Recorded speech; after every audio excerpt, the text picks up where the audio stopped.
Bien, dans ce module, nous allons travailler cette fois-ci sur les fameux balanciers, l'idée de l'équilibre. On considère globalement que l'univers se construit à partir d'un équilibre qui se fait absolument naturellement. Il n'y a aucune opposition, il n'y a aucune lutte, aucun combat. Les choses s'agencent d'elles-mêmes de manière absolument parfaite. Évidemment, nous intervenons avec nos désirs, et nos désirs à nous ne sont pas forcément ceux qui correspondent à la réalité. On est souvent même plutôt opposé à ce qui nous arrive, à ce que la réalité nous propose. À ce moment-là, on génère ce qu'on appelle des balanciers. Évidemment, cette résistance à ce qui arrive provoque les balanciers, elle provoque ce conflit avec la réalité. Je vais donner un exemple simple. Si je commence à vouloir qu'il fasse beau alors qu'il pleuvrait énormément, cela serait très probablement source de conflit. Oh, non pas avec l'univers et moins encore avec la météo, mais avec moi-même. C'est-à-dire que tout ce temps où je souhaiterais qu'il fasse beau alors qu'il pleut serait un temps qui générerait un conflit intérieur qui me ferait me sentir mal, déjà au niveau émotionnel, puis commencer à créer des pensées négatives, parce que je pourrais même considérer, là on part dans la généralisation de la méthode Grimpa qu'on a vu tout à l'heure, où je partirais dans la généralisation, je rapporterais tout à moi, où je finirais par dire, ben voilà, que le bon Dieu m'en veut, que la vie est mal fichue, que je suis sous une mauvaise étoile, que, etc., etc., etc., que je suis pas né au bon endroit, que j'aurais mieux fait de vivre dans une autre, sur les tropiques, ou je ne sais quoi encore. Et vous voyez qu'on part vite dans des considérations qui génèrent une tension intérieure. À l'inverse, si je ne suis pas dans la résistance, mais que j'accueille cette fameuse réalité, je peux tout à fait vivre ce moment de manière cordiale, agréable. Je peux me vêtir d'un imperméable. Si il faisait pas froid, par exemple, ça m'est arrivé de vivre au Pérou, dans la forêt amazonienne, une bonne petite pluie d'été, je vous assure. On n'a pas besoin de se couvrir, ça dure quoi, 10 minutes, un quart d'heure. Vous êtes en petite tenue, vous vous mettez sous la pluie, vous êtes trempé, mais qu'importe, c'est un moment super agréable. Enfin, moi je l'ai fait, ça m'est arrivé, franchement, c'était très drôle. Donc voilà, on n'est pas obligé de subir l'événement. En somme, ce que je suis en train de vouloir vous faire comprendre, c'est que ce curseur dont je vous ai parlé tout à l'heure, c'est un curseur qui invite à la résilience. Et donc, vous allez voir dans ce curseur les différentes choses, les différentes étapes, pardon, qui vont vous permettre d'accéder à la confiance en soi. Si vous êtes en colère, si vous êtes dans la résistance, alors évidemment, c'est très compliqué. Si vous commencez à faire un travail d'introspection et que vous vous mettez en accord avec ce qui se passe et que vous trouvez le moyen de vous adapter à ce qui se passe, parce que je ne suis pas non plus d'être victime, soumis et de simplement se plier aux exigences, mais peut-être de savoir quelle est l'action la plus adaptée, la plus cohérente que vous pouvez mener dans une circonstance précise. Et là, vous n'êtes pas juste passif, vous êtes en parfaite harmonie avec ce qui se produit, et avec ce qui se produit, vous êtes créateur de quelque chose de nouveau. C'est ce qui vous est proposé dans ce module. Alors, ce module, évidemment, pour qu'il soit compris, il évoque certains principes que l'on va pour l'instant non pas considérer comme des vérités. Je ne détiens aucune vérité, je ne suis pas un gourou, je ne suis pas là pour vous obliger à croire en quoi que ce soit, mais je vous invite à postuler pour certains principes, en tous les cas, les considérer comme plausibles, et à partir de là, voir ce que cela génère en vous. C'est toujours intéressant de partir d'un principe, non pas parce qu'il est la vérité, mais parce que s'il est aidant, on verra un peu plus tard que les croyances, elles sont ou aidantes ou elles sont un frein. Une croyance qui est aidante, évidemment, on opte pour cette croyance. Et puis, plutôt que d'attendre plus tard, je vais vous donner un exemple assez concret. Étrange, mais concret. Je n'ai aucun moyen, et je ne crois pas que quelqu'un ait les moyens de démontrer qu'après la mort, il se passe quelque chose. Ou il n'y a pas plus de moyens ou donc de démontrer qu'il ne se passe rien non plus, en termes d'âme. Sur le plan physique, on ne pourrait même pas dire qu'il ne se passe rien, parce que le corps entre en décomposition, etc. etc. Donc, on n'a pas de moyens scientifiques, aujourd'hui en tous les cas, qui puissent définir qu'après la mort, il y ait quelque chose, une survie de l'âme, ou qu'après la mort, il n'y ait pas de survie de l'âme. Il n'y a aucune preuve d'un sens ou de l'autre. Il n'y a juste guère que l'adhésion en une pensée, en une idée, en une opinion ou en une croyance. Or, je constate, en ce qui me concerne, que si je crois qu'il n'y a rien derrière la mort, je me sens plutôt mal à l'aise, pas aisé avec cette pensée, elle est plutôt déprimante. Oh, bien sûr, je peux y trouver encore une certaine forme de résilience, etc. Mais c'est pas très aidant. En tout cas, pour moi, ça ne l'est pas. À l'inverse, si je me mets à croire qu'il y a quelque chose, bien que je ne sache pas de quoi, que je ne sache pas le définir, mais que j'ose croire qu'il y ait quelque chose derrière cette mort, bah, du coup, je me sens plus à l'aise, plus apaisé et plus à même d'aller de l'avant. Du coup, comme je n'ai aucune preuve pour l'une ou pour l'autre, je choisis la croyance qui est aidante. On appelle ça donc le choix d'une croyance aidante. Vous voyez, on est parti d'un postulat, et c'est ce postulat qui permet d'avancer. Alors c'est la même chose que je vous propose à présent. Le premier, c'est donc concernant la réalité.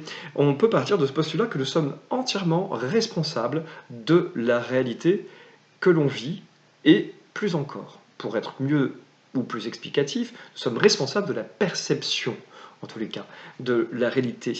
Et ça, c'est important. La perception de la réalité que l'on observe, c'est en cela que nous sommes responsables. Parce que la perception que nous en avons, eh bien, provient tout simplement de cette manière subjective d'en faire une interprétation. Et donc, cela nous appartient entièrement. C'est avantageux de le comprendre ainsi parce qu'il y a une réalité qui échappe à ma vision objective, et je me construis, au travers de cette réalité que j'observe, une interprétation. L'avantage, puisqu'elle est subjective, c'est que je peux la modifier à souhait jusqu'à ce que je trouve la meilleure adaptation possible, comme je le disais, en vue d'une perception aidante, puisque nous sommes dans l'idée d'une perception aidante. Et dans la perception aidante, on n'est pas en train de voler en hauteur, de chercher dans les balanciers quelque chose et de s'y accrocher comme quelque chose de suprême. Non, on trouve juste une adaptation, et de façon à ce qu'on retrouve un équilibre entre les deux balanciers. Je vais par exemple, je vais reprendre l'exemple de tout à l'heure.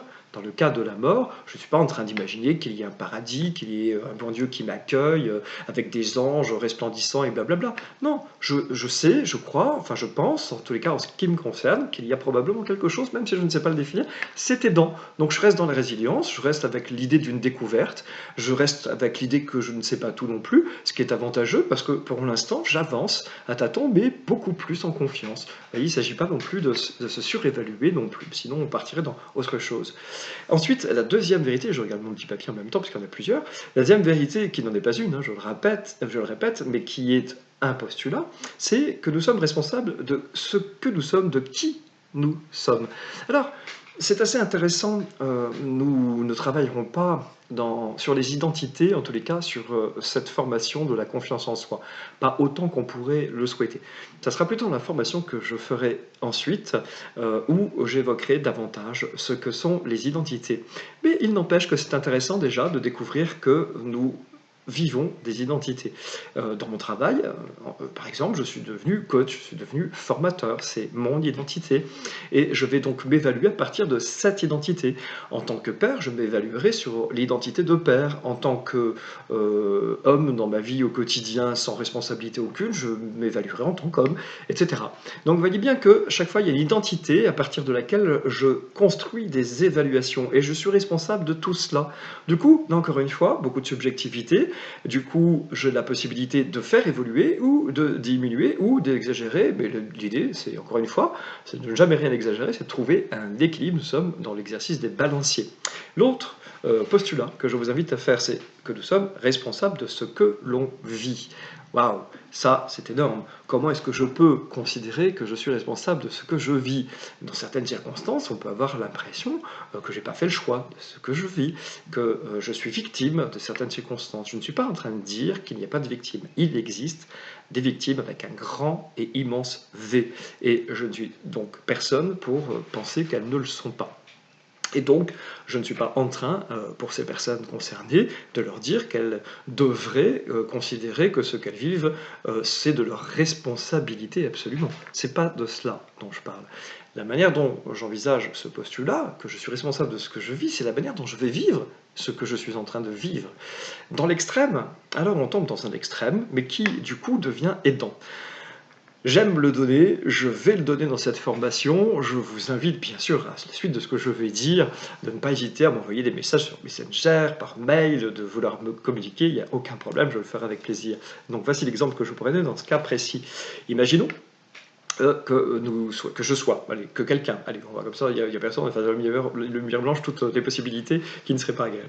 Mais imaginons que quelqu'un soit confronté à un attentat et qu'il n'ait absolument pas du tout la possibilité de fuir. Cette personne, donc confrontée à cet attentat, va probablement mourir, puisque ceux qui viennent justement à son encontre ont pour objectif de tuer. Alors, je suis responsable de ce que je vis, n'est-ce pas? Alors, ici, c'est énorme, hein, ce que je vous dis, évidemment, c'est l'objectif, c'est exprès, de partir sur quelque chose d'énorme pour qu'ensuite, bien sûr, on puisse se l'approprier dans des choses beaucoup plus simples, parce que heureusement, nous ne sommes pas confrontés à ça tous les jours et de moins en moins. Alors, l'idée, c'est quoi? C'est que si, en effet, une personne était confrontée à ça, elle a la possibilité de, subir ce qui arrive et d'être effectivement une vraie victime, et elle l'est de toute façon dans tous les cas, et donc d'être assassinée.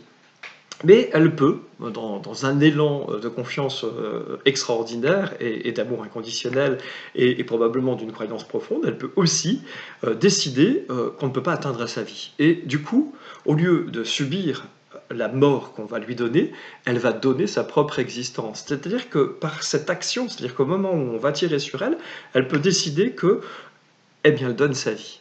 Et au moment où elle va donner sa vie, avant que la balle ne la percute, que va-t-il se passer? Eh bien, que par cette action, au final, celui qui était en train de la tuer ne la tue même pas parce qu'elle a donné sa vie.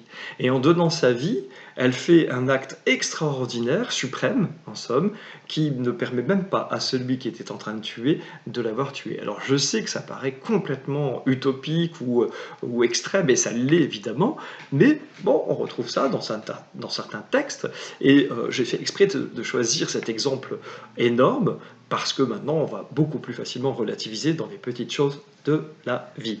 Enfin, alors, évaluer la qualité de votre énergie à partir du curseur, évidemment. À partir du moment où vous choisissez quelque chose qui est déplaisant dans votre existence, parce que tout le travail repose sur cette sensation, n'est-ce pas? Vous avez une situation qui est déplaisante. Alors, que faut-il faire? Quand vous êtes confronté à cette situation déplaisante, vous allez, alors là pareil, je recherche le curseur pour l'avoir sous les yeux à nouveau, mais quand vous avez su nommer cette situation déplaisante, vous allez donc juger de l'endroit où vous vous situez dans le curseur. Est-ce que cette situation déplaisante vous fait vous sentir mal, vous fait vous sentir en colère? Donc voyez l'émotion qui persiste, celle qui est la plus marquante par rapport à cette situation. Donc, est-ce que vous êtes sur la défensive? Est-ce que vous êtes en train de vous justifier? Est-ce que vous êtes en train de critiquer, de vous condamner, de condamner les autres, ou très en colère? Ou bien, est-ce que vous êtes capable d'une souplesse d'esprit? Quoi qu'il en soit, vous partez de l'endroit où vous vous trouvez dans le curseur. L'idée, c'est de remonter, donc en évoquant la souplesse d'esprit, plus de flexibilité.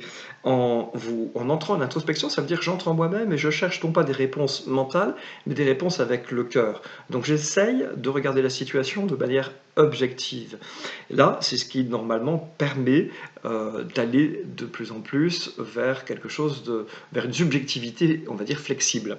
Ensuite, on va investiguer, on l'a déjà vu tout à l'heure, est-ce vrai? Est-ce certain que cela est vrai? On va chercher donc des manière de s'assurer de la véracité de ce en quoi l'on croit à ce moment-là. Et enfin, puisqu'on est dans des actions, le but c'est de toujours chercher des actions, de voir quelle est l'action délibérée qui sera la plus adaptée à la situation que nous sommes en train de vivre. Voilà, je pense que cette vidéo peut vous aider et je vais faire en sorte que des exemples vous soient donnés pour aller un petit peu plus loin. Je vous remercie et à plus dans les modules à venir.